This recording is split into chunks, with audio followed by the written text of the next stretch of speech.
Everybody took some notes in the back of their work better. So at the end of the day, you've got notes in all these different sections to take away from today. Feel free to ask questions throughout the day as they come up. And we're getting a variety of perspectives from all the guest speakers. We have one guest speaker coming up in about 75 minutes from now. I'm going to go through a section here on family office negotiation. After that, we're going to go over Deck of Millionaire strategies. We're going to deal structures and many other concepts this afternoon I think you'll find super helpful. And I can emphasize the ones that have been most popular this week so far. This is the fourth time this week we've done this event.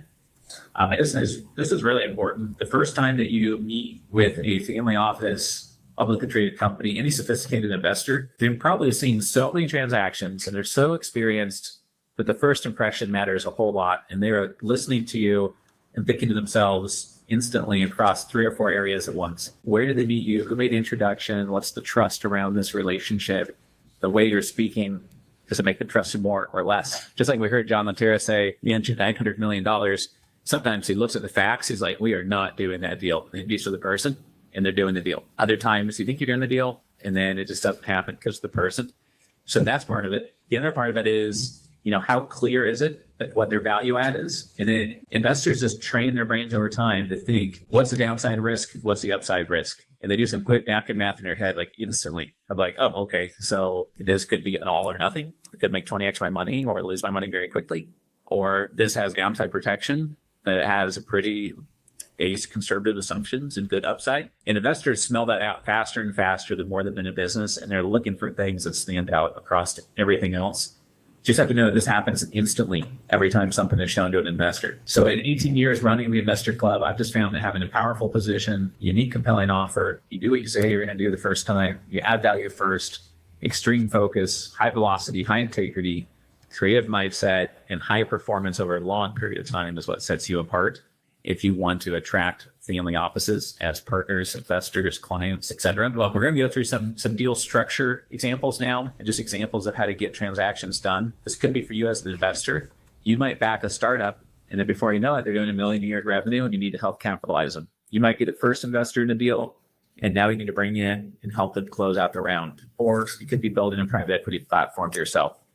So in the med spa space, one example of getting a deal done quicker and due diligence done more thoroughly is to think who would be the most strategic investor in the world for this deal. And for one med spa, there was an individual who was growing their small med spa, trying to make it larger. She had one location. So we went to someone who owned 5 locations that were very profitable med spas. And we had him help us with due diligence, agree to do a monthly coaching call. And then he put in half of the money for the whole deal. And then the next person that invested had just sold her med spa after 19 years in the industry. After that, all the rest of the money came in because someone who had spent 30,000 hours of their life had betted it and said, okay, I'll do that deal. So for investors here in the room, the big takeaway here is that if you are not thought of first in hundreds of people's minds for a very specific type of asset, you're never going to see a deal first. You're never going to see a deal exclusively. It'll be harder to get a deal under a better valuation. And you're just negotiating hard. You're not adding extra value. It's in their best interest for you to come in on a deal if you can play offense for them and defense for them and be on the advisory board. If you can add strategic value, open doors, make introductions, get them distribution, help them buy the right device for their med spa, whatever it is. And so one of my mentors, Sajjan Thomas, he's raised over $3 billion for private equity. He always says if he's going to raise $180 million or $400 million, he spends an inordinate amount of time finding the first anchor investor. Once they say yes, the rest of the money comes in. If you read Steve Schwarzman's book, his founder of Blackstone, he had trouble raising money, tried to raise $1 billion fund, couldn't get any progress for 9 months. He got one Japanese oligarch to come in, then another followed. And once they got 3 to 4 oligarchs from Japan, then everyone in the U.S. followed, and he raised $1 billion very quickly after the first one. So this is important to note because one family office check or one publicly traded company partner could change your life. But you might not meet them after coming to a couple meetings or even go into 10 or 20 meetings. You might just meet smaller, moderate-sized investors, but you may only need one. They might provide all the capital you need. With this deal, we structured the downside risk with real estate. And there was real estate collateral at hand. They were offering upside gross revenue royalties. We went to one investor, they filled the whole deal, and it was done in 3 minutes, right? And whenever we're doing a deal, we try to think, who would love to see this deal? who would be the most valuable strategic investor for this deal? Who is a big enough investor that they could take the whole deal? And we're just one and done. Don't have to get 10 people, 28 people inside the transaction. That makes things so much easier for a CEO, for a platform. Would have someone take 3 investors out for dinner and get a $30 million seed capital investment after our Super Summit event. One of you lead organizing your own dinner. We've had someone who had 30 million of assets under management. They met a publicly traded company at one of our investor summits here in New York. And they were able to scale from 30 million up to 140 million in just 18 months with that one source of capital. And they had spent years and years and years to get to 30 million, and then they exploded up to there. I think, John said he was managing around 900 million. I bet he's going to be managing 3 to 5 billion just in a couple of years, even though it took him decades to get to 900 million. Right. So here's a bunch of different case studies and examples of deal structures. This is obviously not all deal structures you could consider. We've done a 6-hour full day workshop on deal structures and due diligence. So we're going to spend 6 minutes on it, not 6 hours. But if you haven't gone really deep down this rabbit hole, if you're an investor here, if you're part of the deep due diligence investment group, knowing how to navigate and ask for different structures is key. Many investors don't negotiate structures at all. They sometimes negotiate fees, and they don't even look at the structure, like they don't think they can modify it. And a lot of people raising capital don't realize how powerful this is. If you're looking to buy assets and people are saying no to you a decent percentage of the time, you might think they're saying no because of the price. But if it was just under a different structure, they might be saying yes. And if you get the asset at a better price, now the investor looks at you and says, how do you get that done? Because they don't know maybe how to structure the deals. You can take an average deal with a good structure. They can make the deal amazing. You can take an amazing deal of an affordable structure. You get no collateral, none of the cash flow. You're tapped at a 1.1x return, and you could make it god awful for you, right? So one example is a recent distressed deal that we did where there was already $800,000 in change invested in the deal. There was our money on the deal, our equity on the deal. We came in and took out the second and third investors in that deal. Recapitalized it, and it's a pref equity deal. So we get all of our capital out of the deal before the existing investors get any money out. And then we share the upsized return because we're taking the risk to recapitalize the deal. And so sometimes you have to offer that. And there's pref equity funds out there, and this is all they do all day long, as many of you already know, but some people just haven't heard that term before. Usually with a preferred return equity, you're getting 8, 10, 12, 14, 16%. You might get nothing after that preferred return, or you just get a split above a preferred return. We've also done 17 gross revenue royalty deals.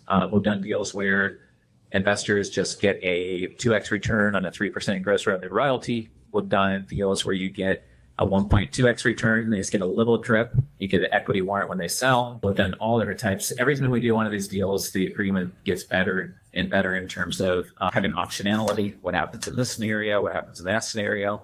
And that's partially what John was talking about, right?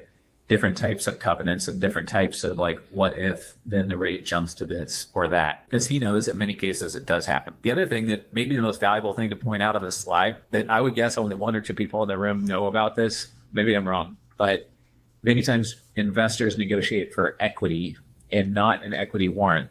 John was talking about how he doesn't want equity in deals because he doesn't want any risk or having a lawsuit or something like that. But also equity can get diluted. Most equity, sometimes you might have drag along rights. And if you put more money in, you can maintain your 2%. But if they raise money 10 more times, your 2% might turn into 0.1%. And someone else might have a pref equity return over you or something.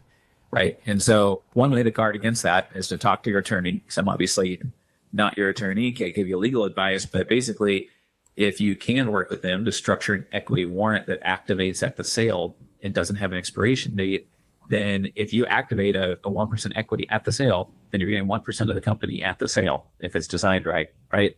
That may be worth far more than 1% equity because now, even if there is capital 22 more times, you're not going to dilute it all of those times. And you can have that happen in any major capital transaction of 20, 30, 50% or more of the company or at a final exit. You have to design all that out. Another approach is to just think with most investors, they are more relaxed once their principal is off the table. It's all profits from there. So structuring something where the investor gets de-risked aggressively, and now once their capital is off the table, you're more true partners in the deal. Now there's more upside for the person running the deal. So structuring around that could be a theme of what you want to do. Another example is to figure out like how to, how to extend a exclusive LOI on a deal. This is like a family office negotiation strategy I've seen a few times where somebody wants to lock up a deal for 3 or 4 months because they have to wait for funding or they just want that much time to do due diligence. But the person selling the asset says, no, I'll just give you 45 days. You say, okay, well, as long as you provide me these 12 things, we start the 45-day clock once you provided these 12 things at this level of completeness. So we can't start due diligence without all the information to look at. And then they take 2, 3, 4, 5 weeks to scurry around and get you everything, range to talk to their accountant and wait for financials to get done. And that eyes you another month or two. So you have more time to conduct your due diligence. And that can typically help greatly with the time. The other insight here is just that, with billionaires.com, it took us 12 years to buy the asset, but we wanted it on our balance sheet. So we just poked them every 3 or 4 months. It didn't go away until they sold it to us for half of what they were holding out for 12 years. And I said, look, it's been 12 years. No one else is going to pay you what you want to get paid. So take our offer of half. We got the deal done during COVID because they just saw it as like a distressed time where they needed money, I guess. Another example here, it's like the Sam Zell's story of being able to buy a house that an 87-year-old did not want to sell him to make a big multifamily complex. And the private equity managing directors gave up on trying to buy it. They said, we offered 10 times the value. She won't sell. He went and had a cup of tea with her, found out that there was a dog buried in the background, in the backyard. So they had to dig up the dog, move the lady to a new house, and then show this fun movie and got the deal done. And the point of that is just listening to what the seller really wants. We had a digital asset that we were trying to buy. The seller wanted $3 million for it. We said, oh, it's crazy. Why do we want $3 million? They said, oh, we really value this little piece of it. And we said, well, we really don't value that little piece of it. So why don't you keep that and we'll buy it for $400,000 and then we're both happy. And they agreed to that and got the deal done. So many times deal structuring is not about getting one over on the other side. It's listening to me. Well, what do you want? What is in it for you? What do you care about? And then being respectful to the person who spent all those years building the business and say, okay, you don't want to sell for less than 7.5 million. I get it. We want to buy it for 4 million. We think that's a realistic value, but we both know rates are going down. Why don't we buy it for a value of 6.5 million, but we're going to have 15% of that be equity in the deal. So when we sell in the future, you're going to do another bite of the apple. You don't have to operate this thing anymore. Look at our track record. Let me show you the other properties we've done. Let me show you our other dental practices. So it's about listening more closely, being creative, thinking about the needs of the other party, whether that's an investor, publicly traded company, etc. And that's one of the most important things here. Many times it's structuring an LLC or a corporation. So there's different types of investors. These investors have voting rights. These don't. These get their money back first. These get paid back next. These investors might be capped at a 2x return. These are not. Knowing you can do that, negotiate that, is really important. These last couple of comments are more about warnings of negotiating. Now, there seems to be like a lot of real estate offers going around where people want you as the asset owner to take their offer, which might seem like a decent offer in terms of a number, but then you find out they're getting a first position loan. They want you to stay in the deal and give them a second position loan, which you look up the stats on it, you're 40% chance if things go wrong, you get wiped out completely, second position lien. And then basically they want to either do a balloon payment in 3 or 5 years or do interest only payments. And they use the cash flow. What they're really doing is saying, we don't have any money to buy your deal. But if you want to be a second lender, in case things go bad, you lose all your money. Then we'll pay you a tiny bit of money each month. And then if we shoot the moon, you'll actually get something near your full price. So sometimes if you're distressed, you have to take that. But it's really them trying to pull off some infinite money glitch they were taught at a real estate workshop. But they said, you don't need money. You go buy 100 assets. Just use their money. So pretty smart, crafty, I guess, but I would watch out for that. Second position liens usually bad news. So talk to your attorney, do research on that. So be super careful with that. But maybe there's some really legitimate reasons when you'd want to do it. If you really trust the group and know it well, or you have takeover control and you could step back in and you actually like the terms on the first position bet. But then you need takeover controls to save your own money, basically. So be careful of that. And then the last part on structuring deals is that real estate agents typically hate any creativity. They want to hear a full offer. They don't want to use a single brain cell on anything creative. If you can talk to the asset owner, you might be able to work something out that's great for everybody. But real estate agents don't want to have to lift a finger about anything creative in my experience. So that can be frustrating to deal with. But we did have the number one commercial real estate broker for multifamily on stage at our event in Dallas. Peter Vonderhaeg, he ran a team here in New York City called New York Multifamily. He said the name was so deadly obvious after doing it for 2 years, everyone would refer deals to them. They knew to go to him first because the name just made it super obvious what they were doing. They did $1 billion a year in transactions. He had a team of 53 people underneath him. And what was so interesting, it was kind of family office level thinking, is that he said the way they got $150 million deals done was by making 2 or 3 times as much money as other people who might try to compete on price. Instead, he said they used teamwork and everyone else was like a lone wolf trying to like elbow out other people in their firm. So they used teamwork, but more importantly, what they did is they went to these asset owners in New York. They had owned the business for 50 years, and they owned a pizza shop at the bottom of this big apartment building that's worth $150 million. And he said over and over again, they didn't know once they sold, how are they going to pay the taxes, where they're going to put that money to work, who they should trust in wealth management. So Peter would build a relationship and say, not only could we sell it, but over here, these triple net assets can pay you cash flow, and you no longer have to call the plumber. You no longer have to be maintaining the asset, and you can make 30% or sometimes 50% more cash flow with no work because they're all triple net. And if you allow us to sell your property, we'll help you distribute your funds back into these triple net properties, and you'll have more cash flow even after paying taxes, no more headaches, and we'll be the agent to work with you. So they provided a solution that was way more value to the investor because they solved the other side of it. But he was also making 2 sales. He was selling the firm, but he also was distributing that capital and probably making a brokerage fee and put them into triple net assets or an asset management fee. So by making 2 or 3 times as much money, he was more competitive. He was being more helpful to the person, right? And so that's a good example of like the real business in your business might be different than what people think it is. And that's one way that he was able to scale.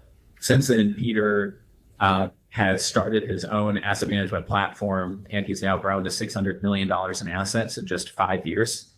And he was speaking at our event a couple of days ago. We recorded that, so it's going to be in the member portal soon. Any questions on deal structures here or on deal structures in general that I can cover real quick? Great example of an amazing deal structure somebody's been using to get more deals done recently. They want to share it through. We can keep on going. It's fine, but feel free to raise your hand as we go through today. So these are the founders of Home Depot. If you haven't read this book, it's a great book. If you want to see my top 10 favorite books authored by billionaires, you can go to billionaires.com/books. And there's Amazon links to my favorite top 10 books.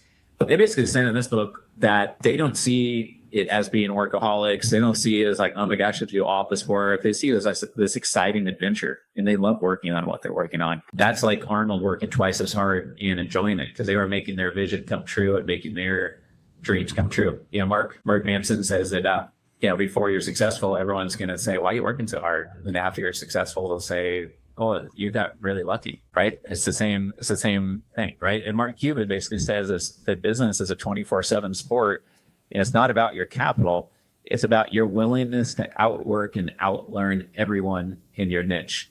And if you're competing against 100 people, you have to outlearn and outwork a lot of people. But if you're choosing a niche that only has 5 or 10 people, then it's not as hard to outwork and outlearn because you're laser focused and most people are not, right? So that's something to keep in mind. Mark Victor Hansen had to get rejected 155 times to publish his book. Now he's sold 500 million copies of Chicken Soup for the Soul. He spoke at one of our conferences. He used to be my neighbor, essentially, in Scottsdale, lived about a mile and a half from me. And he told me a story when we were having coffee one morning. And this is similar, like a Mark Cuban attitude. He basically said, at one point a publisher told me you can't do that. That's not how it works. You're not going to be able to do that. And Mark told the publisher, like, no, you don't understand. Like, I'm going to make it happen. And I am doing that. I'm not asking you if I can do it. And that's just the attitude he had. Like, I'd make stuff happen. And I think that's like Sam Zell saying he lives life full throttle. Like, he just does stuff and makes it happen. People will tell you can't do stuff your whole life. Like my professors telling me, don't graduate early. Take your time to sit around and memorize these textbooks. They're amazing. The theories are amazing, right? But I got the hell out of there as fast as I could. I was like, I want to do real stuff. When I undergrad, I got in trouble, even though Oregon State University had an entrepreneurship college, an entrepreneurship division. And I tried to start 5 businesses before I got out of high school. So in college, of course, I tried to start some businesses, and I did so in a computer lab. And I got a formal letter from the dean saying all computer resources will be terminated and I will not be allowed to set foot in the computer lab if I'm ever caught trying to start a business in the computer lab using university resources. So one guess at how much money I've donated to Oregon State University. Listen. Here, while I start cost out of college, because I start finance business and a French all limited computer office and answer the phones and take all faxers and They told me, the dean's like, what are you doing? I'm just trying to make a living. It's like, why don't you focus on getting an engineer? Why don't you focus on getting your engineering degree? I said, I'm really making money here. I'm not going to be an engineer. I'm almost out. Just rent an office in the next hour was at. Right. No more faxes, email, phone. You care if there's not a control paper or something. Right. Right. It's hilarious, right? Like, basically at his school, he was saying that he was like running the business out of the computer lab and had people in the computer lab getting faxes for him and using like computer resources to do a whole bunch of stuff. He was smarter than I was. I'm just doing it myself. Charm my hand with me. Yeah. Yeah. and basically like the dean basically said, or the head of the school was basically telling him like, don't do that. Go rent an office, get out of here. It's like, God forbid you actually. The professors, I brought the letter around and showed it to my business professors, and some that were laughing, like, yeah, don't use what we teach you today, Richard. Don't use it. Just memorize it. Just memorize it. And it's like, that just shows how backwards most of school is, right? So that's exactly why when I show my kids like the one pager on what I want them to memorize with our family values at the top, and we go over this at breakfast. And then the Arnold book summarized, Success Principles and Jack Canfield summarized. I tell them you can ignore every teacher that ever tells you anything and every adult human being that ever tells you anything on planet Earth if you just live by this one pager. Like, this is your cheat sheet for life. Follow the family values, follow this stuff, and you're going to be in the top 21% of planet Earth. So I think that just like is clarifying. And no one ever told me that. You grow up, the only grade you get in life is like some little badge on the soccer team, and you're graded from the teachers that want you to memorize theory. That's the only feedback you get in life. You know, it's kind of backwards. So this is a mental model that, like choke points, has made our business millions and millions of dollars. And I stumbled into this on accident because my dad taught me a multi-level marketing business for $1,500 in high school, selling long distance telephone service back when that was a thing. Called everybody in like high school directory. My girlfriend Elizabeth's parents were the only ones that bought the telephone service from me, just out of pity, I think. And so that didn't work out, but I learned a lot cold calling. And then to get my first job in high school, cold called everyone in the Yellow Pages, got a job making websites. In college, I had a used textbook business that did pretty well and sold it to some other students when I graduated. When I graduated, I called everybody in the Portland, Oregon Chamber of Commerce. And then I got job interviews with like 3 to 5 people. One of them was an alum of Oregon State. And she said, well, I can't hire you. You don't have like your CPA license. You don't have 7 years experience. Like we can't use you. And I said, no, I know you might think that, but why don't you just, why don't I work for you for free? And then you can fire me in the first hour if I'm horrible, the first day. And she said, well, I feel bad doing that. So instead of paying me the $110 an hour that she paid everyone else, she paid me $40 an hour. I worked overtime. It made 6 figures that year, my first year out of my undergrad. The month after my professors told me don't graduate early, I was making more money than them the next month doing that.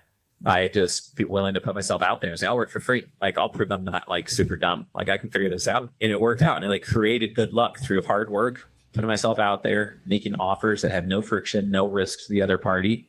And it's the same with billionaires.com. I built them for 12 years. I got the asset. I booked Mark Cuban 14 times till he answered my interview questions.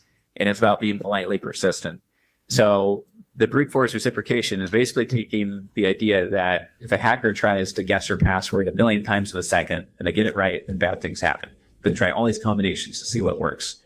And in business, like the billionaire we interviewed yesterday, Pavan said he spent $100 and basically put that on 5 experiments. The 84 of them don't work, and you just break even overall. But the one that did work, you keep. And then you try 4 more experiments, and then 5 more experiments. You just keep what works and keep on going. That is kind of like a brute force approach. But if you're always adding value first, you build relationships along the way. And Cialdini has this theory of influence called reciprocation. And if you do something for someone and add value to them, they're more likely to help you back, right? And so people automatically want to say thank you or help someone in return. So the idea of this whole strategy is how do you figure out how to iterate all the time, try a lot of combinations with a laser focus, and you learn faster because most people don't have a laser focus. They're not playing Monopoly. And you might be the most focused person on planet Earth in that bench who's also trying lots of ways to add value to people first in your niche. That's how we've gotten ahead and jumped ahead of it many times in our business. And I just haven't heard other people explain it that way. And once I realized that, I just realized I need to do way more of this. Like anytime I can, I need to do this. Could you just skip years and years or decades of otherwise trying stuff and just going, I try to think, what would a reasonable person do? then what would someone do who is less reasonable and more extreme? And then if you're trying to be the most extreme and helpful in a niche, what would that person do? And then do even more than that. And then that's a level like no one's going to want to do that because it's just way too much work. Like when I had my blog start taking off on capital raising, hedge funds, and family offices, I found everyone wanted to learn about family offices, then capital raising, then hedge funds. So I said, okay, what are the 500 keywords related to those niches? Then I started a spreadsheet and I wrote 2 blog posts on all 500 keywords. I wrote 1,000 blog posts and I got 7,000 hits a day on the website. We ranked all over Google. And then our business took off from doing that. So just a lot of elbow grease and figuring stuff out and trying stuff. So we have this one AI tool for you to use. It's free as part of membership. And it has 1,500 talks from on stage at our events, talks like you've heard today, in at like the Super Summit next month. And I basically asked it, how do you have like an extreme unfair advantage? How do you be 1 out of 1,000? And basically the advice from our speakers on stage over the last 18 years is on screen here. So basically, it is to focus on a narrow niche, build an ethical reputation, make bold decisions faster than the competition, and continually sharpen your strategic influence. Any questions on this, by the way, before we move on? Okay, good. One question. So what and that over time we're applying the lessons that we previously lessons and so forth. But in your case, it's like let's say how did you limit the number of options? Let's say that there was 5, and then by was 5. After that, you see one works the best, and you move with that one, and then you ask for more. Right. How do you think? Right. So the question was like, how do you decide what 5 things to try or how many to try? And for how long? Yeah. Part of it is a gut feel. It's like art and science combined. But like the very first example of this was me stuffing all the mailboxes in my neighborhood with flyers saying that I have free time to do lawn work and painting and odd jobs. And the local government called because someone complained about someone illegally stuffing mailboxes. And luckily I answered, so I previously were found out. But like, that was just like the only idea I had. But it worked. I got like a couple of jobs from it. So part of it was like, in other businesses to date, what has worked? For other people in your field, what has worked? And then figuring out how you can get people that are the exact prospect to at least know you exist and make your message super clear in front of them. So when I started the business, I was paid by Forbes and Investopedia to write articles on the investment industry. Then I had my blog and we had advertising coming in from it. And then I was paid a little bit to speak at different events. So those were the only options in front of me. I didn't have that many options in front of me. And when we started the business, we had no money for advertising. So that wasn't an option. So all of the options change once you have more money. But for a lot of people, when you're starting out, you just have to do things that just require elbow grease, positioning, thought leadership, adding value first, reaching out to others first. But at the core of it all, I think, is knowing what are you really trying to do? You're trying to get your 3 questions answered by 100 billionaires. So what are all the different ways you could approach them? And all the different ways that cost nothing is always where I start, even today, and say, okay, and I find every single one on LinkedIn, Facebook, X, and Instagram, and send them all private messages. I'm going to email every single one of them and then follow up once a quarter or more. We're going to figure out, we built a spreadsheet of all the companies that billionaires own, and we go to the CEOs of those companies and say, hey, we see this person's on your board. We can give you a speaking spot at their Super Summit. You get them just to answer 3 questions for us, stuff like that. So just having to be resourceful and thrifty can be dangerous because then as you scale, you still have the scarcity mindset. Like, don't spend any money on stuff if you don't have to. But that's just kind of where my brain goes with this stuff. I was trying to think, how do you get in front of the right person in a way that adds value to them first? And so an example of that is for the billionaire. We went to every billionaire who's ever authored a book and said, we want to buy 500 copies of your book. That was the opening message. Like, how do we buy a bulk version of your book? Then when they reply, we'll say, oh, great, awesome, that's the price. Okay, we'd like to give it away at our annual event. But oh, by the way, it'll add a lot more context. You can answer these 3 questions for billionaires.com. That's really what we wanted. But it was like getting their attention first. Like, oh, someone wants to buy 500 copies of my book? Amazing. Like, probably only happens a couple times a year. So that was like a pretty good one. So I wish every billionaire had authored a book because we can't use that strategy on everyone, right? But the best strategy is add value to the person first. So it's in their best interest to reply to you. So that's helpful. Yes. Did you actually buy the 500 book? I did. I actually bought the 500 copies of books with 3 different billionaires. We did that. One of them, I had the book on Audible. I didn't realize it was about as thick of a Bible when it shows up. So the books came on a pallet and were sitting in her garage for quite a while and then my wife's like, what are you doing with all these books? So that wasn't the most fun, but yeah, it worked out. It was fine. And the only billionaire out of the country of Nepal is one of who we did that with maybe 2 years ago. We passed that out at the Super Summit in November. We had one question over here. Hey, Richard, how you doing? I'm Charlie from Ivan.com.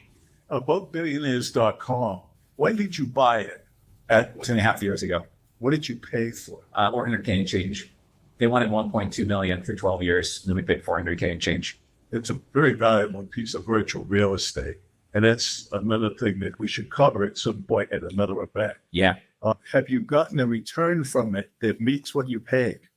Yeah. I mean, have I got a return basically I paid? Yeah. I mean, it's funny because like some people will hear that exact same conversation and be like, 400,000 for a domain name? That's ridiculous, right? And so they don't see the value at all. To me, it's ridiculous that I am the guy who owns it. I have 20 employees. Right? I mean, like Goldman Sachs, UBS, like all these companies that work with many billionaires, they should be running this thing. I shouldn't even be able to do this stuff. So to me, yeah, I would not sell it, for less than $2 or $3 million. And I really would not sell the whole thing to anybody because I know it's inevitable in 20 years that there's going to be 15,000 plus billionaires and the field will just get developed and it's never going to not be powerful to be at the center of the billionaire conversation, just like family offices, right? So that's the real value of my mind is not like having a longer time horizon and doing things other people be like, how do I get my 2-year ROI on it? It's like, I don't care at all about the 2-year ROI, so it's a tricky thing to answer, but we've made friends with some new billionaires because of it. So it's valuable in that way too. How are you using it? As an email or as a website? Yeah, so it's a website. We've interviewed 47 billionaires. We put the interviews publicly on billionaires.com. There's 245 books authored by billionaires. I've read 131 of them. I read all the books, rank them, and identify the top 12. And then like one book per month just goes super deep with those 12 billionaires and find every interview that those 12 billionaires have ever done publicly. Because if I love their book, I probably like other stuff they say. And just goes super deep with those 12 billionaires and then provide that value to our investor club and the lessons learned, make some new billionaire friends along the way, hopefully.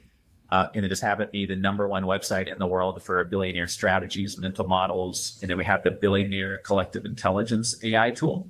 So we took 1,040 public talks from billionaires and transcribed all of those. And then, you can have a conversation with the collective wisdom of those billionaires. So my bet is that one day someone's going to come along, whether it's Bloomberg, Goldman, or someone else, and say, hey, this thing maybe has a couple ounces of value. Why don't we pump out some of your AI tools or this stuff to our clients as well and buy half of it from us or 20% of it, just supercharge it with their media platform or something. Well, congratulations for realizing the virtual asset value of the right. Because domain names, there's only one. Right. There's no more that exists. Right. Congratulations. Thank you. Appreciate that. Yeah, I think Kent Newman has over 250 patents that are issued and another 170 that he's filing. And he spoke at our event this week. And he said that it used to be 70, 80% of the assets on the balance sheet were tangible. Nowadays, it's all about intangible assets and all of the new wealth being created with intangible assets. But most people aren't fully on board with that reality. Like I think so. It's advantage if you are. Yeah, Eric. I would love it if you publish at least a dozen of the experiments that you tried. Yeah, publish a dozen of the experiments. Yeah, because I just like when you talk on like the billionaire experiments, like how to get their attention, or just in general stories. Generally, like yeah, the billionaire's attention, how you stuffed mailboxes, all of that, because it sure produces ideas. Yeah. No, I think I'd be happy to. Like one other one that I think of is like, first of all, I was like a major video game nerd, like the biggest video game nerd you've ever talked to. So I was like in a globally ranked clan, would have like practice before our matches. And we'd have like a LAN party in a warehouse where we'd order 50 pizzas for 75 nerds, all playing in a LAN party. But if you even know what that means, you're also a nerd. But basically in college, I worked at the Oregon State Alumni Center and it would auto dial like 200 alumni in the night. It would just auto dial to the next person if someone didn't answer.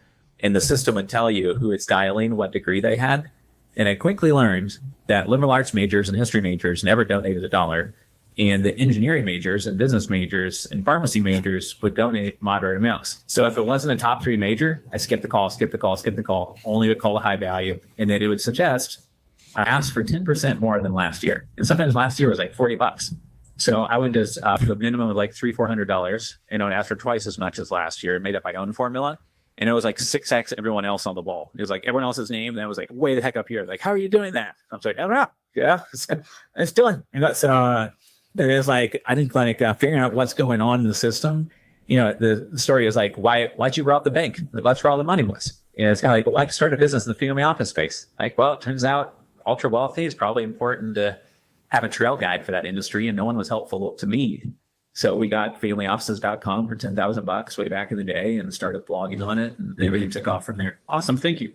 Yeah, no problem. That's good. We finally have a couple questions. Anything else on this before I go on? So I have fun thinking about this stuff at choke points because it's what's made our whole business. So hopefully one of you guys can run with that. It's not like I'm trying to upsell you on a brute force reciprocation consulting package. So that's something we offer. So just let's share stuff that's helpful. All right. So if any of you have been surfing before and you see a swell forming, which is kind of like a trend in business, and you notice it too late, you're like, oh, that's going to be a big wave. And you try to get out there to catch it, but you're late and that thing crashes on you. It's not the most pleasant experience, right? It might push you underwater, might get spun around, might get slammed out into the sand.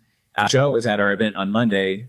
He's one of my neighbors in Hawaii. And when the hurricane passed by Hawaii about 7 or 8 weeks ago, we went out and surfed the huge swell. It was like 8 to 12 foot waves. It was like about as tall as the ceiling, taller than the ceiling waves.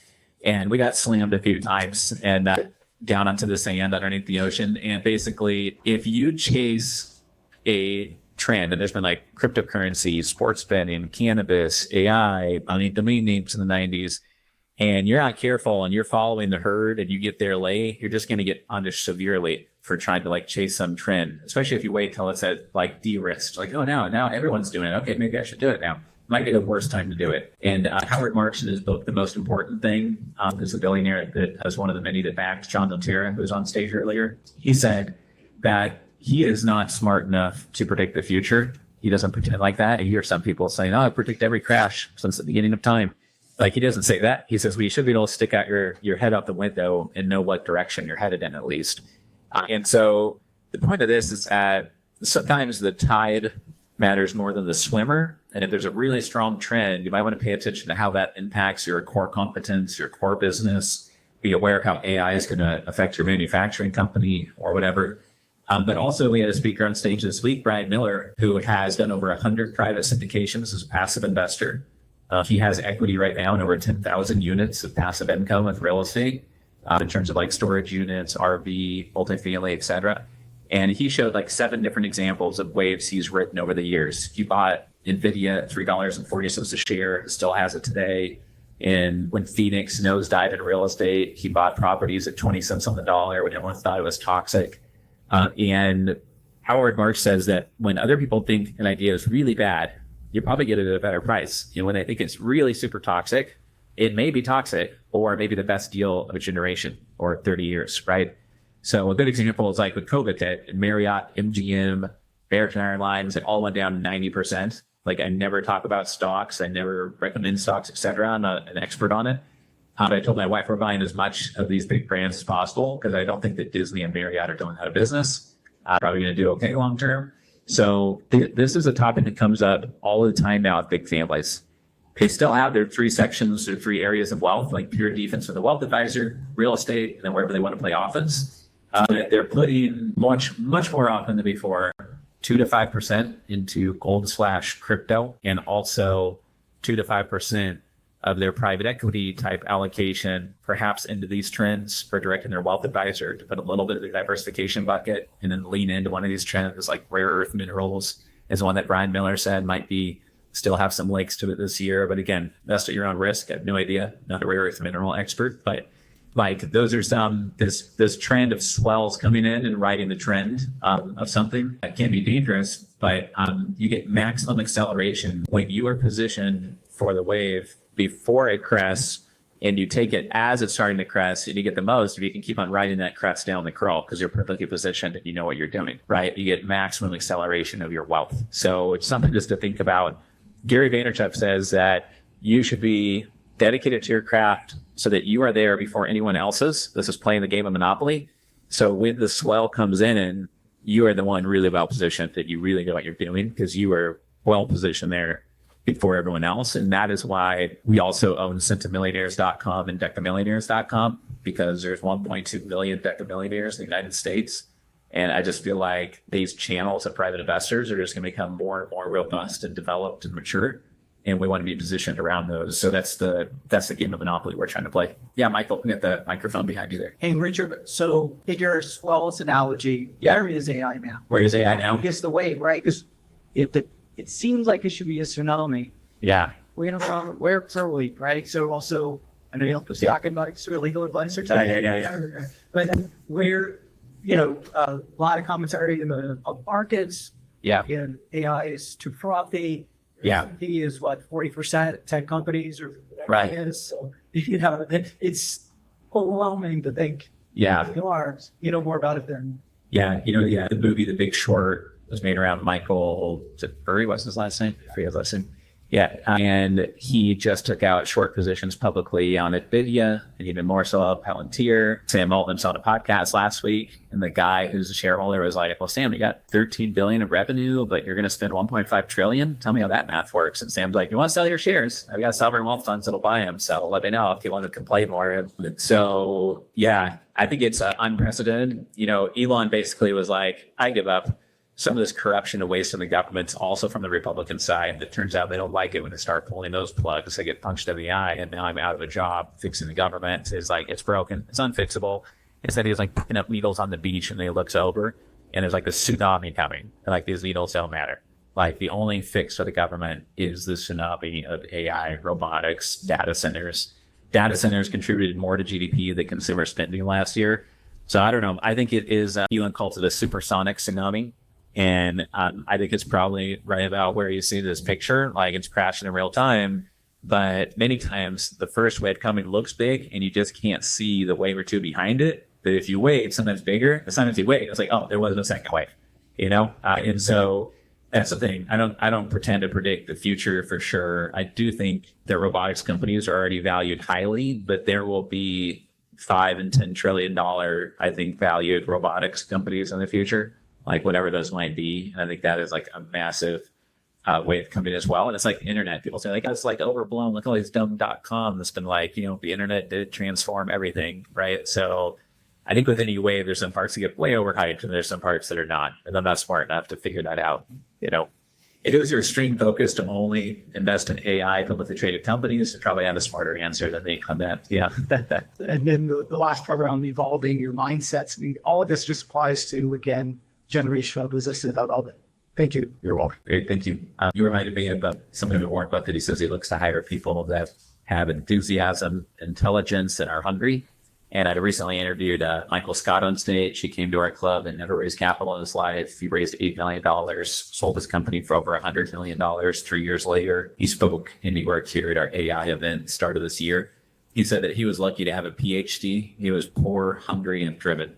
And he said that was his real edge. So I appreciate all your comments about systems, about making sure you're going in the right direction, not just really quick or not just loads of work. There's a saying that just perfect for this section, like no matter how far you are down the wrong path, turn around if you're not on the right path, right? Versus trying to go fast all the time. Great. So this next section, we're going to talk about high velocity. And to make sure we get all through the content, we're not going to take a networking break right now, but we are going to have time to network when the event is over. But if you need water, coffee, restrooms, etc., feel free to help yourselves as we go here. But Elon Musk says that speed is the ultimate weapon in business. So this is very much connected to the play monopoly area, right? So you might be like, well, I'm already working as hard as I can. How do I go faster? Well, you stop doing the things that don't work, stop doing the things where you don't have a top 1% hand, etc. So one way to go fast is to cut out things and check email twice a week. Another approach is David Rubenstein, who checks email all the time, and he will reply to CalPERS 30 seconds after they email him and 5 other heads of $100 billion, $1 trillion institutions, and he'll reply back instantly 24/7. He might be hyper responsive. He leads the conversation. I really like the suggestion of having 3 options. When you design 3 structures and say, if any one of these 3 are great for me, it's more likely that one of those 3 will be good for the other party, and all 3 might be very thoughtfully laid out. Typically, the person who writes the contract or structures the deal is going to be well taken care of. And if you're good at deal making, you want to make it a win-win. So both people want to do deals over and over together. So we're going to go through a bunch of things related to being hyper-productive, moving faster. One of them is this. It's the easiest thing in the world. What I try to do is identify just 3 major goals for the day. And then I start an extreme focus clock where I just don't do anything but one of the most strategic things I have to do for the day. And this is an anti-brain rot strategy because it's basically saying to yourself, okay, this is so important. I'm going to spend 90 minutes or 45 minutes just on this task. If something interrupts me, I'll push pause. But having the clock going means that if something would have normally interrupted me, I just write it down on a list for later. And then if I get to it, great. Otherwise, at least I've captured the idea. So that's really important for me to be able to stay productive, be busy, traveling, out of weird time zone, etc. So this next slide is one of the most valuable slides of the day. And it's like how to save 100 hours of your time next year. Probably you're not doing everything on this slide. One is only have meetings with agendas. Many times people want to meet. Somebody came up to us at Millionaire yesterday at our event, and they said, are you in town next Tuesday? I want to get together. And this Millionaire, no idea who this person was. It's kind of like, I'm in town. I'm probably busy because I'm busy every day. So it's like investors not to reply to that. If you're super busy, you have to be super clear about why you want to be. Many times people will send me an agenda with 5 things they want to cover on a phone call. And instead I'll say, no, yes. And yes, we need to talk to Ellie about that. She handles that area. But let me introduce you over email. And I don't have to get on the phone at all, and I've been helpful immediately. Other times I'll say, yes, no, for this much money, we can do that. And you can get an exhibit table at our event next month. And then when you get on the phone, let's just talk about point number 5, because that's really interesting. They would love to help you with that. And we can introduce you to Pierre and help your family plan for the next generation, whatever it is, right? And so being clear about that, then you focus a phone call on the meat of the topic. My most important phone calls are with people that highly value their time, like John Laterra. They get on the phone and say, I got 5 minutes. Here's this. Here's how I can help you. And then I help them back and then move on today.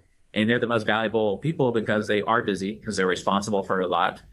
There is a time to slow way down. So the whole point of this slide is to have time with your spouse or your best friends from college to go backpacking, or with your top client and spend a whole day with them and go deep with them, like Gaia was just saying.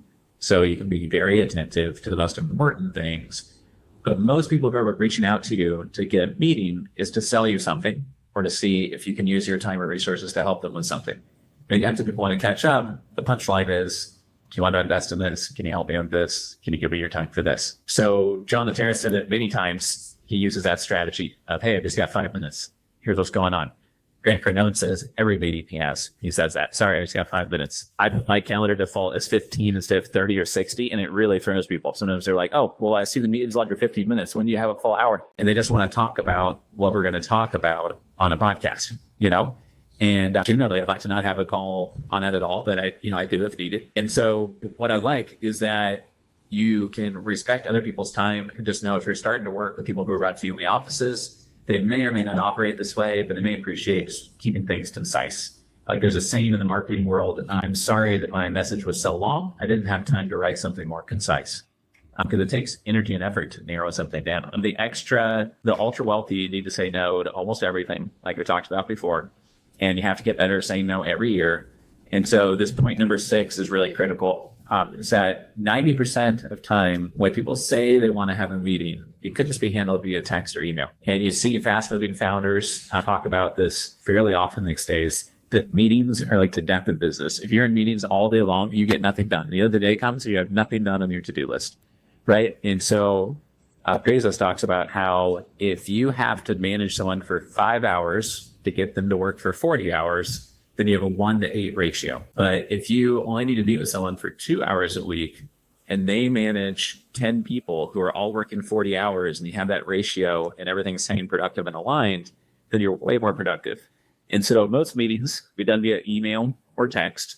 And then the 10% that are left that people still think you really need a meeting because it's complex, there's a lot of context. We just do 90+% of those over audio message. So we send hundreds of audio messages per week. Sometimes we'll send dozens of audio messages in a day. I did this morning to a 20 million net worth family, explaining the situation on a deal that they're working out. And so basically, the audio message allows you to hear a tone of voice. You can listen to it multiple times. Some people naturally speak slowly on the phone. On an audio message, you can put it at 2x. You can listen twice as fast. You can't really politely ask someone to talk twice as fast, right?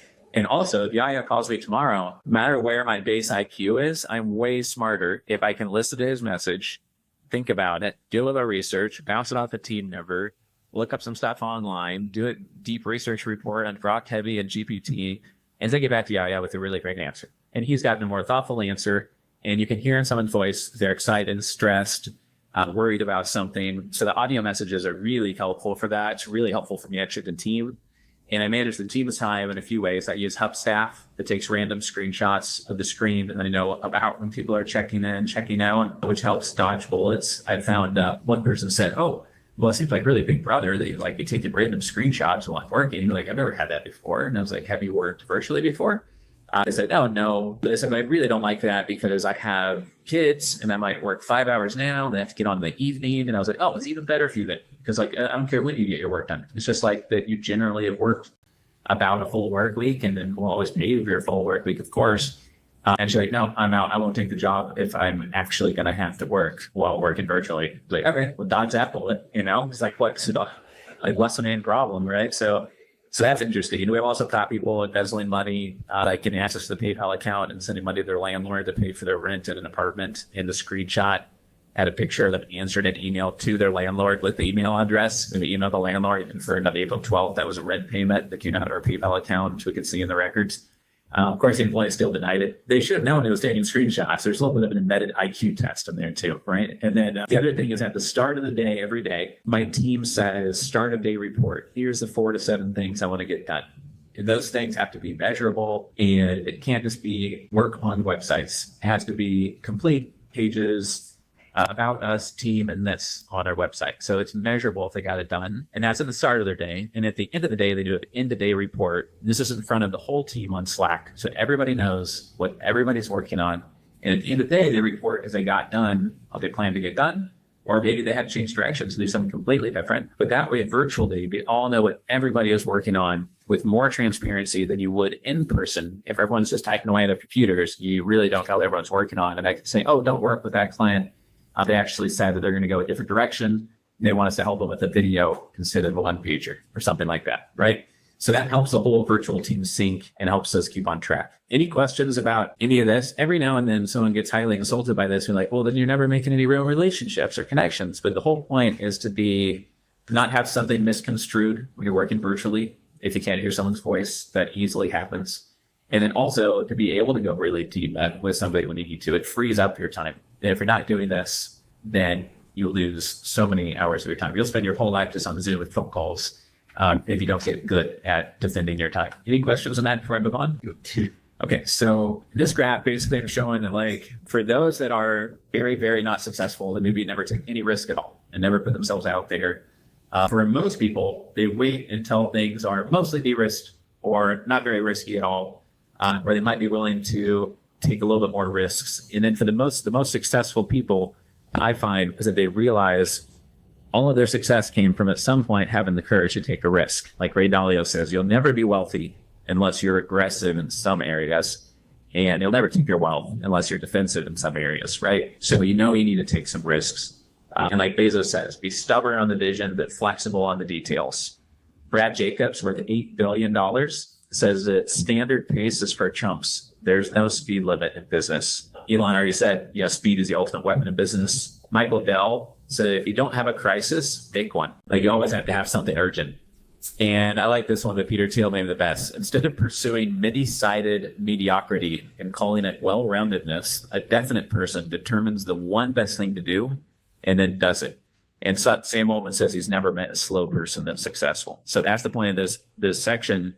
And I've got a quote for Yaya here, that action is perception. It's like a physics concept. When you take action, then you get feedback from the environment and you learn from that. So you perceive things by taking action, and you learn by doing. We talked about free work earlier and how, if it was all about farm work, then don't do it on the farm. And Goggins says pretty much, you think you're working hard, but if you went to the gym with him, he would show you have not been working hard, right? And I used to go to Orange Theory, and you think, oh, wow, I'm like amazing good shape. You go to CrossFit now, I'm like bottom of the class, every single class. I'm humbled constantly, right? And so I think that's something, is that the most successful people are not just trying to be 4-hour work week. The author of that book, I don't think has ever worked only 4 hours his whole life in a week.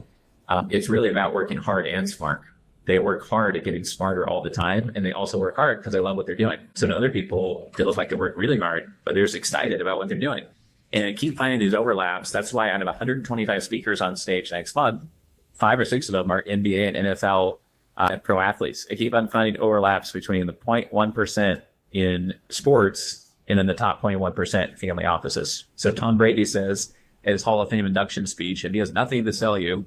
He's basically saying to be successful in life, you just have to do what most people are not. Be consistent, hungry, and willing to work for it. No shortcuts. You know, he first got in the NFL. We're like, who's this scrawny guy? He's not going to last here more than a year or two, right? And it became who he is. So one of the one-liners I read every day is, I may be feeling something, but I have to go and do it anyways and get stuff done, right? You can't let your emotions or the random words of others really change your execution.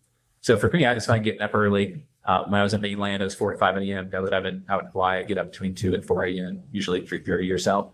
And then I get my work done first with my brain refreshed. And then you don't really need a brain to go work out. So you can have a very low IQ and do pull-ups and push-ups. And it's just not needed to have brain activity. So that pattern works well for me. Get 4 or 5 hours of work done and then do CrossFit with the wife or do it at the end of my work day. And I could be off work completely by the time the kids are off school. So it's just a system that works for me. But the main point is it might be different, but just scripting out your day, the actions you need to do, the top priorities for the day. Agency is your ability to identify a problem, break it down in parts, come up with a plan, emulate others who are there before you execute on it, and then see the solution to the problem and do that full thing start to finish. And it takes creativity, it takes grit, it takes work effort, it takes planning, it takes project management. So the more you can boost your agency, the better. The more you can hire people with high agency, the better. If there's questions on any of this stuff as I go, let me know. One form of getting more out of your day, which is basically a force multiplier, is how do you put a little bit of leverage in just the right spot? It makes everything go faster and everything more effective. Mental models is one. That's why I started the day. Powerfully positioning yourself, having a monopoly position, having dominant distribution. In most businesses, if you have all the lending flow, all the referrals to your title company, all the deal flow, all the investor flow, then things are going to go very well. The more distribution for your product and Costco shelves, the better. And that is the key to many businesses. Structuring deals strategically, super critical. And then we're going to talk about AI in a second here for just 4 minutes. And then just realizing that when you're looking to get a deal done, the context is what raises the capital. We heard John talk about that. Yaya talked about it, underwriting somebody's character, where they met you, how you present yourself. And then I listed a couple of strategies that work well for me.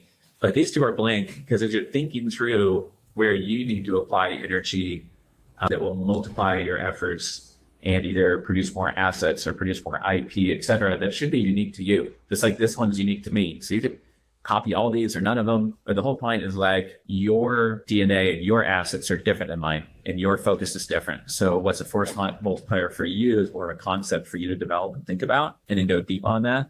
And it may be very different than what we're talking about here. That's my favorite AI quote, is that the world has never moved this fast before, and it will never move this slow again. So in a year from now, it's going to be moving even faster. So we have to get used to adapting faster.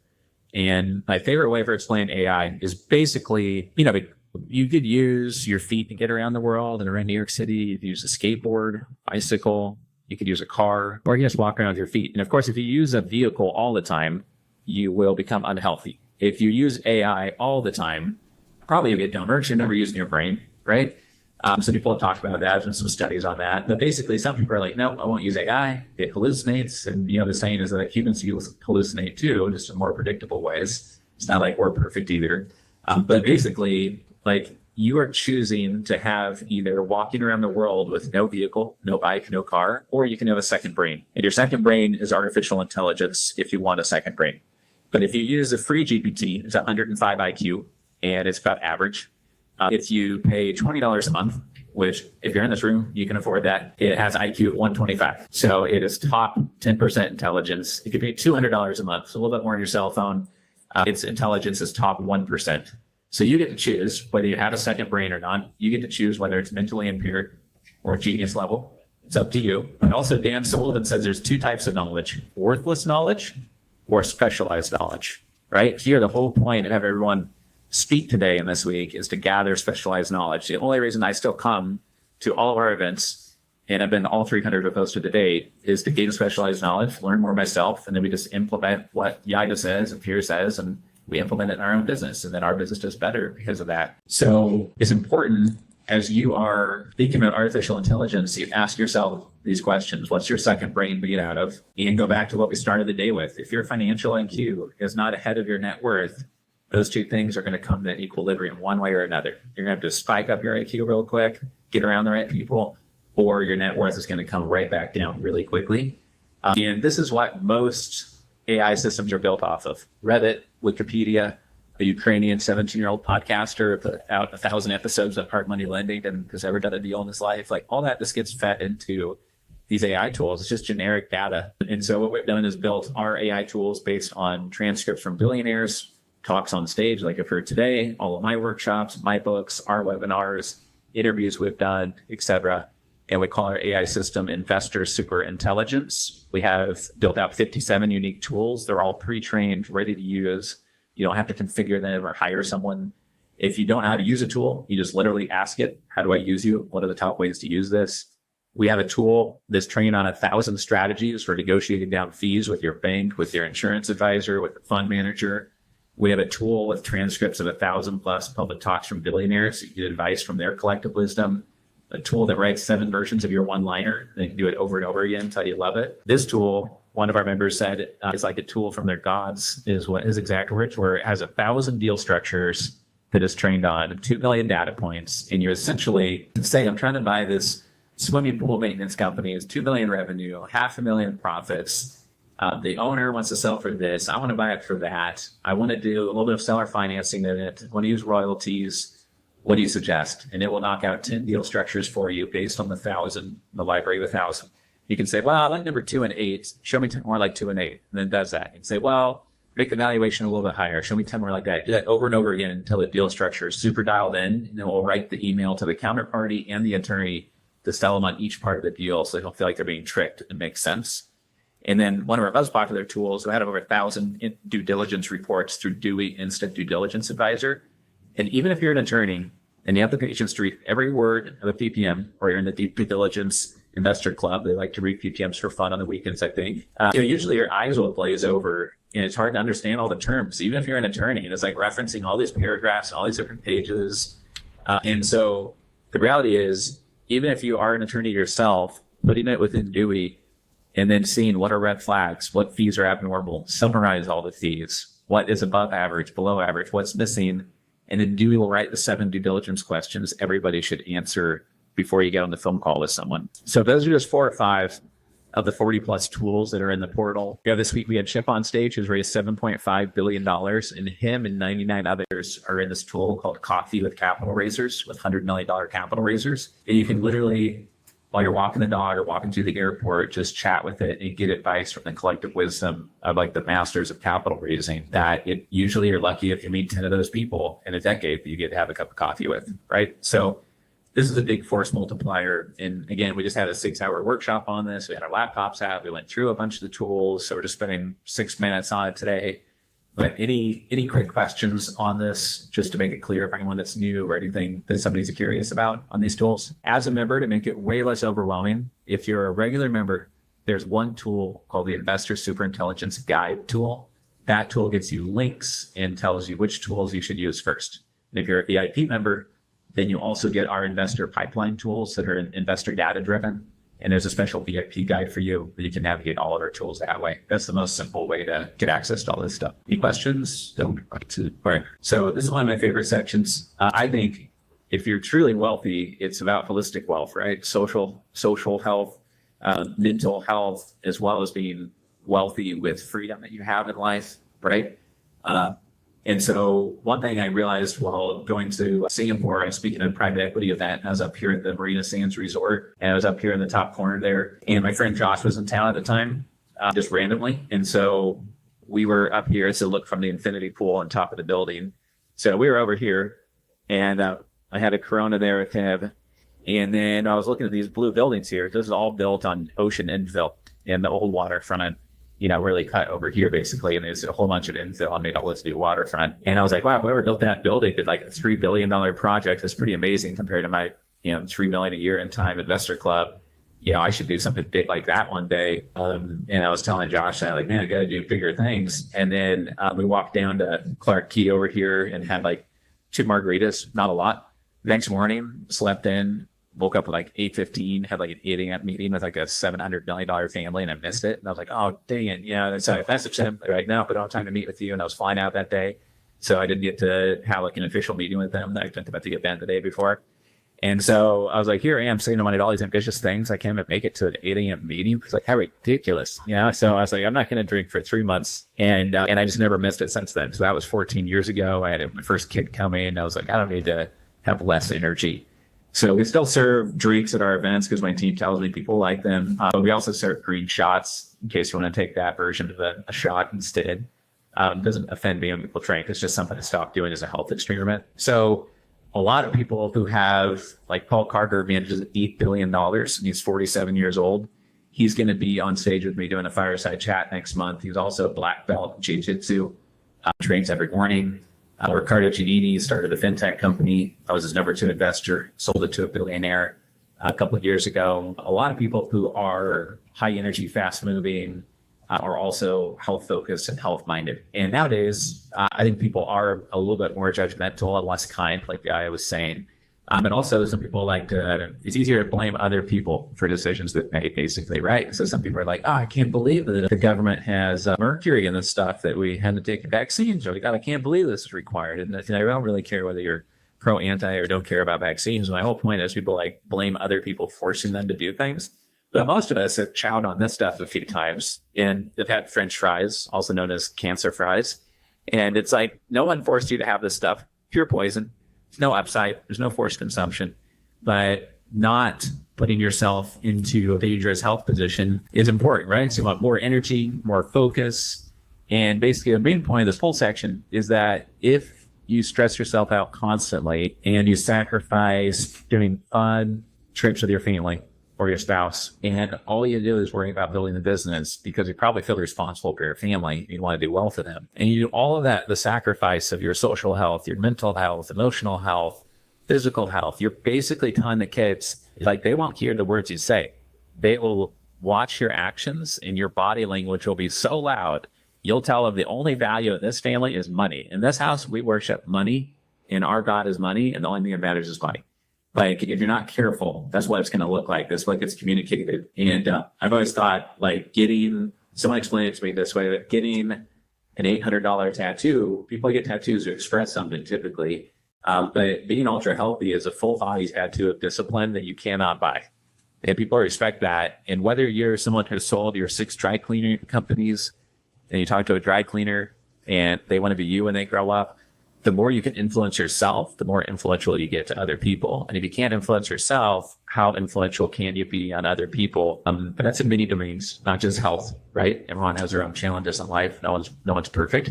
But it's important not to be like most people, because most people, you're annoying if you will not eat this stuff. Because like, oh gosh, you're gluten free. Oh jeez.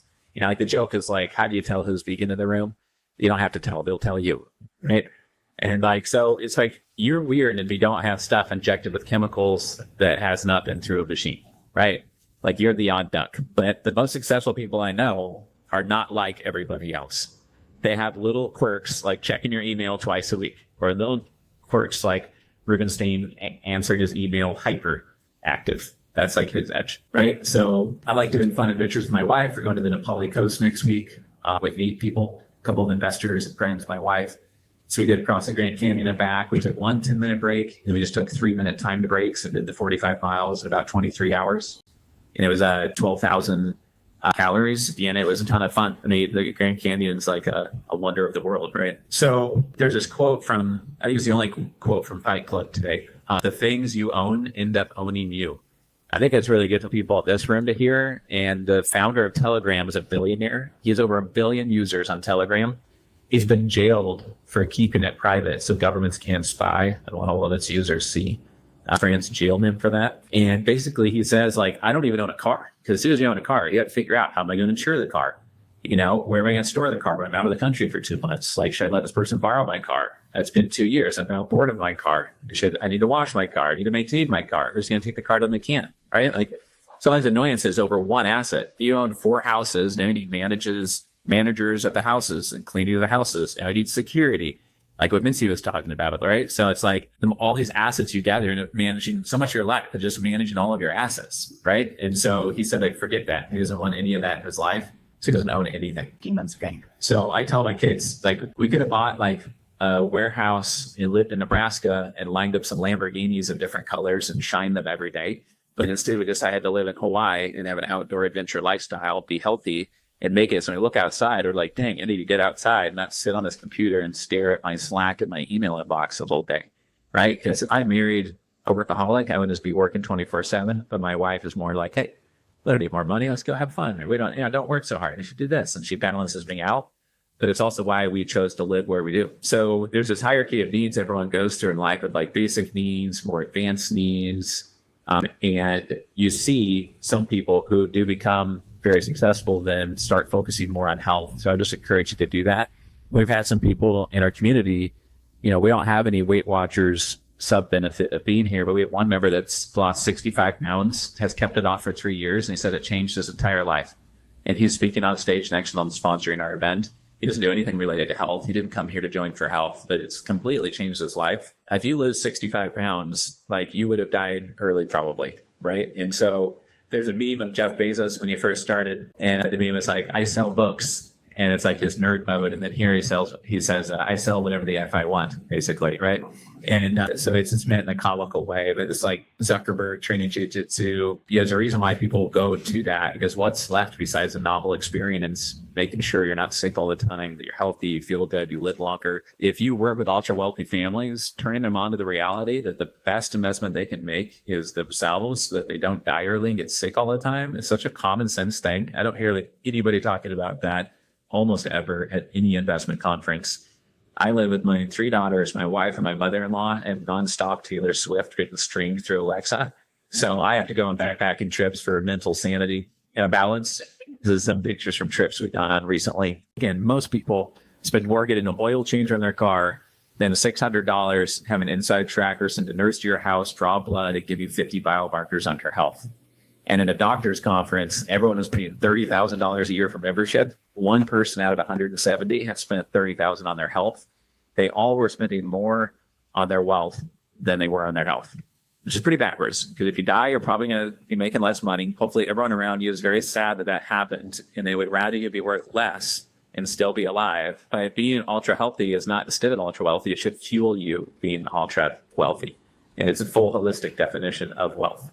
So even if you're the most greedy person on planet Earth, it does not make sense to not focus on your health, because you'll probably make more wealth if you live longer, right? And more energy. Found this quote related to this. That money is not the most important thing in the world. Love this. But fortunately, I love money. That's the opposite of what I'm saying, basically, right? So hopefully that section's helpful for some people here in the room.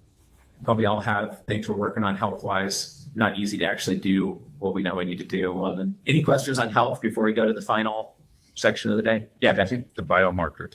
Yeah, I talked about that a second ago. The inside trackers where you get 50 biomarkers. So definitely recommend you go in there. And we do have like a list of like 28 different ways you can invest in your health. And if you give your email to Daphne and Jennifer on that, I can always give you access to that Google sheet. Obviously, we're not your doctor or health coach, so do everything at your own risk. But yes, Eric.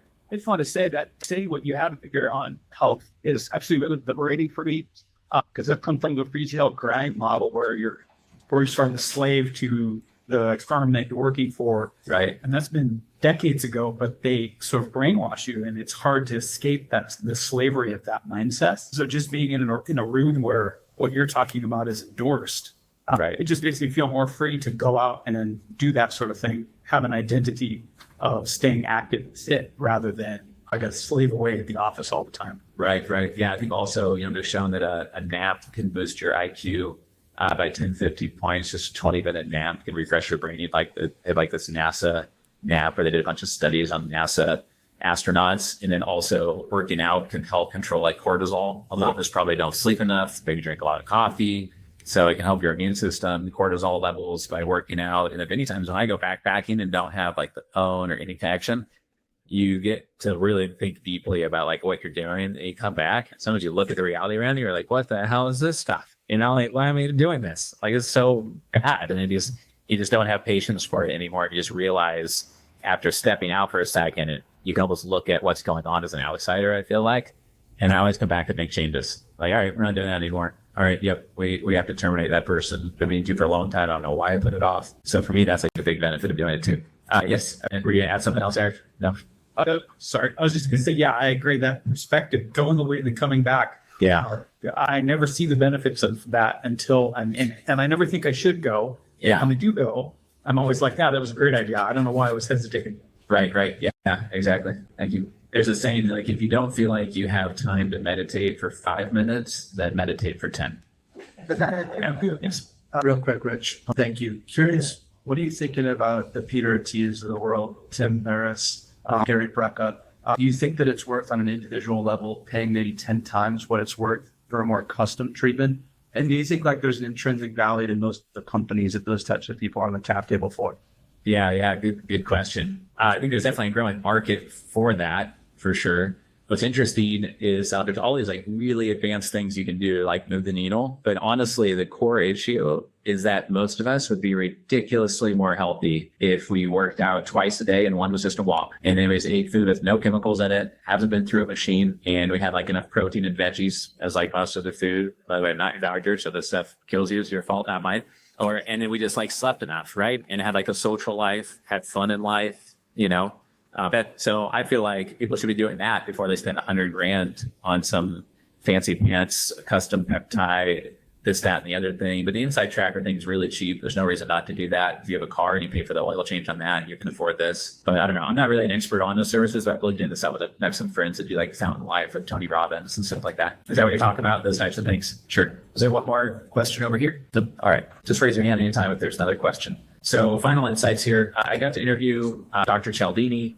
And it was really interesting because I had this theory that the best combination of influence principles was authority with scarcity. Become such a scarce authority that you are the number one expert that person knows in the world for a specific topic. So they're drawn to work with you. And I always go to scarce authority as a combination. So I thought about it so much. I was going to say that to Dr. Cialdini. He's going to be like, yeah, you're right. That is the smartest combination. But he said, no, there is no.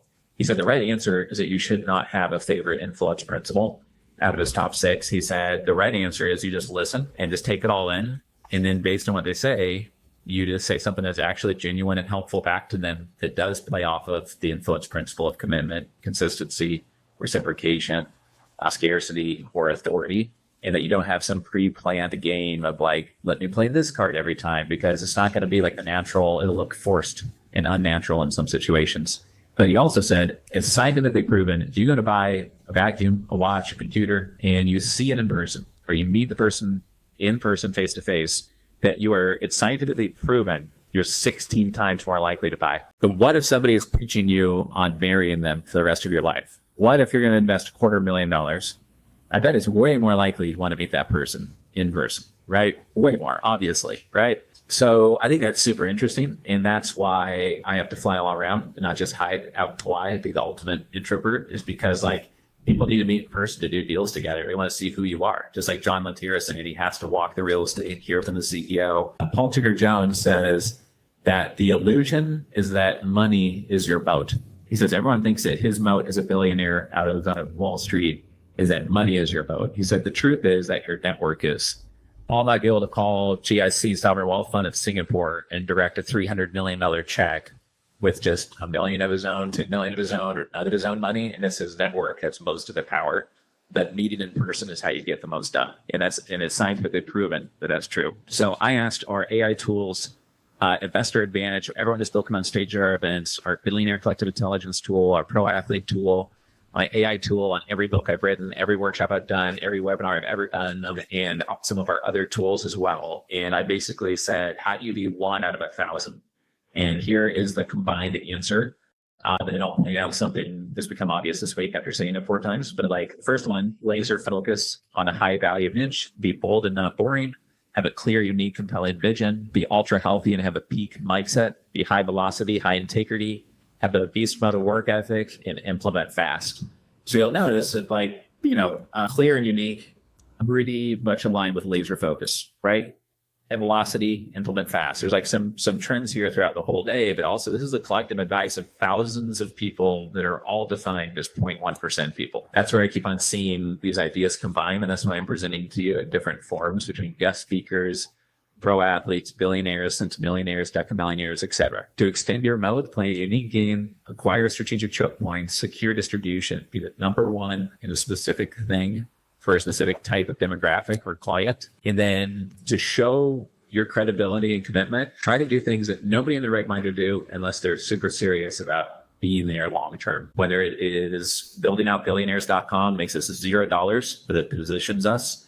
Or Ken earlier this week talked about filing and getting 255 patents issued, or something else, such as writing a book or a benchmark survey or a white paper or 1,000 blog posts on something. Like nobody would do that unless they're pretty serious about it. So when I was 27 years old, I got flown to Belgium. My now wife came with me there, and I was too nervous to even have lunch that day when I was asked to speak on the stage the first time. And I got there, and I'm sure they wondered who invited their kid because they had just hired me because I'd written like 500 blog posts at the time. So they said, oh, we need a speaker for this panel. Oh, okay. So this guy's got a big blog. Let's invite him over. Let's know what he's doing. And they probably didn't know that I was like basically a kid, right? And so that turned on a light bulb in my mind of like, oh, okay, just position myself. I'm just going like super, super deep and be more helpful than anyone else in a sandbox, and then good things happen. So to do really well, though, long term, Rockefeller says you'd have a singular purpose, but also ground your work in character, responsibility, and service, because otherwise someone will work for you, and then you go to have an exit like Gaia's had, and then at the last minute, the executive assistant will say, well, I think I should get $1 million at that exit. You'll be like, well, that was never agreed upon. Like, why would you think that? You're like, well, if you don't do that, I know about all these skeletons in your closet. I bet the other side would really like to know about those, right? And someone will blackmail you, which will probably happen anyways, and already has in your life if you're a founder.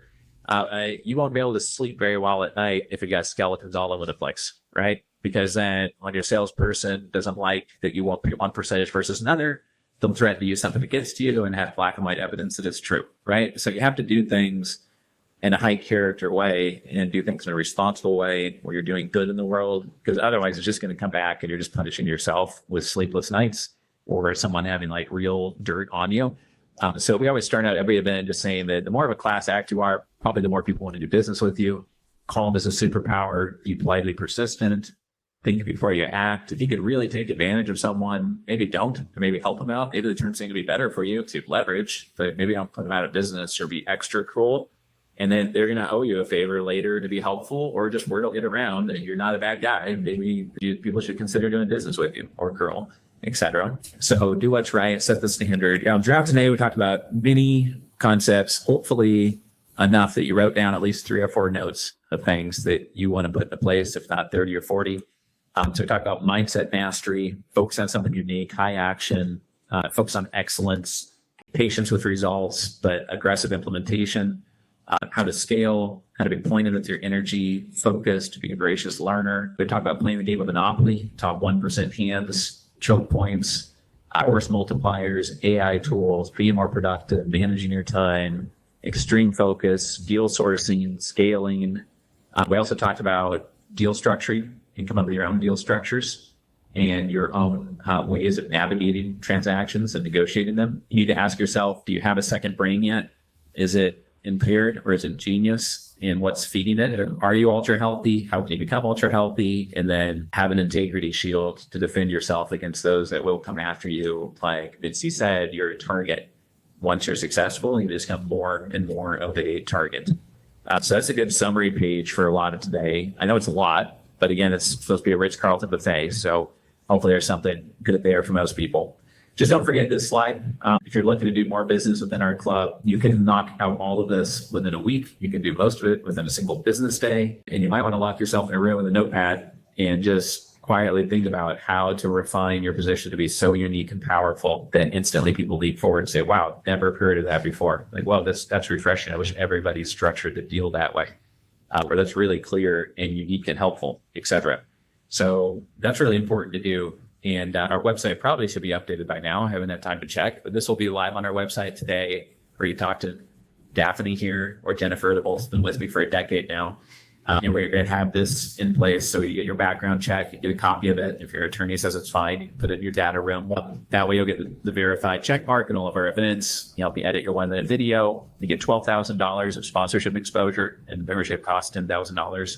Gives you a year of membership. We'll give you 14 months if you purchase that this week, and 30% off additional sponsorship and some guest tickets. So that's something brand new we're doing. We're just noticing this trend of deca millionaires in our club, like people that are worth tens of millions, or their goals to be worth 10 million. So it's something that keeps on coming up when talking with our members and investors. Our next month, our next event is the Family Office Super Summit. So that's next month, December 9th to 11th, Westin Beachfront Hotel. We're going to have 125 speakers on stage.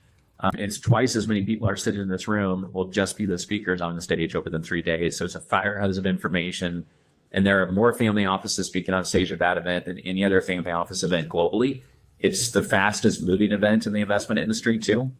We have sponsors. Typically, they just get up and speak for 5 minutes. Their one pager is in a handout.